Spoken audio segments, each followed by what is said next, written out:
এবং কাজের কথা যদি একসাথে থাকেন, মুখের সাথে কাজের যদি মিল থাকেন, আমি এই লক্ষ জনতার সামনে কসম করে বলতে পারি আগামীতে ক্ষমতায় যাবে ইসলাম, ক্ষমতায় যাবে ইসলাম, কোনো সন্দেহ নাই।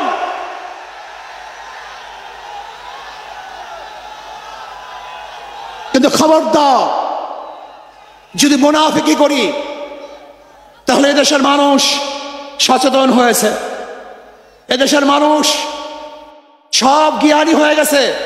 বিশ্বাস করবেন না, একজন রিক্সাওয়ালা, ঠেলাওয়ালা, কুলি মজদুরের বক্তব্য শুনলে আমরা আশ্চর্য হয়ে যাই বাংলাদেশের মানুষ কত সচেতন, তারা কত সচেতন হয়েছে।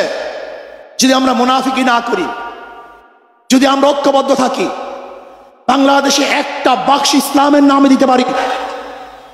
ঐক্য হন, মুনাফিকি করবেন না, একসাথ হন, ঐক্যবদ্ধ হন। এইটা আমার মেসেজ থাকবে। যদি ঐক্যবদ্ধভাবে ক্ষমতার লোভকে সংবরণ করে জুলুম থাকবে না, অত্যাচার থাকবে না, অবিচার থাকবে না, প্রত্যেকটা মানুষের প্রাপ্তি তাদের ঘরে ঘরে পৌঁছানো হবে। আজকে আমার মা বোনেরা মনে করছে ইসলাম ক্ষমতা আসলে আমাদের অবস্থাটা কি হবে? দুর্নীতি থাকবে না, জুলুম থাকবে না, অত্যাচার থাকবে না, নির্বিচার কোনো মানুষ আর খুন হবে না, গুম হবে না। ইসলাম ক্ষমতা আসলে শ্রমিকদেরকে তাদের অধিকার আদায়ের জন্য রাস্তায় নামার কোনো প্রয়োজন হবে না।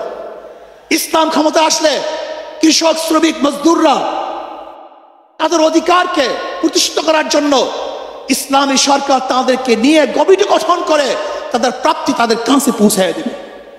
আসুন ইসলামী হুকুমাত কায়েম করার জন্য আমরা চেষ্টা করব। আজকে আমাদের এই জনসভায় যশোর থেকে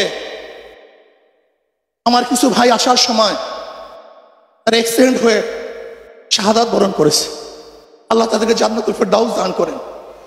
আমরা কোনো পরাশক্তি পরাজয় করতে পারবে না, থামিয়ে রাখতে পারবে না। অবশ্যই ইনশাআল্লাহ আমরা বিজয় হব। আল্লাহ আমাকে এবং সবাইকে ইসলাম হুকুমাত কায়েম করার তৌফিক দান করেন। আমা আলাইনা ইল্লাল বালাগ। আসসালামু আলাইকুম ওয়া রাহমাতুল্লাহ।